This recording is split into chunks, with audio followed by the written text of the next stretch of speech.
磨一剑，百年出一菜，翠玉白菜怀龙胎，国宝翠玉白，粮仓大气开，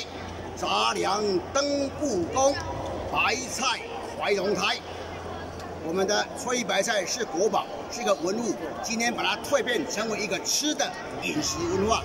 用吃的形态，用白菜的意象，做出我们新的国宝吃的翠玉白菜，名字叫翠玉白菜怀龙胎。怀龙胎的意思就是说，这个白菜里面有装了新的东西，表示要向下扎根传承的意思。里面有毛豆，就是卯足全力，还有玉米和泥相遇，还有花生，表示好事会发生哈。这样的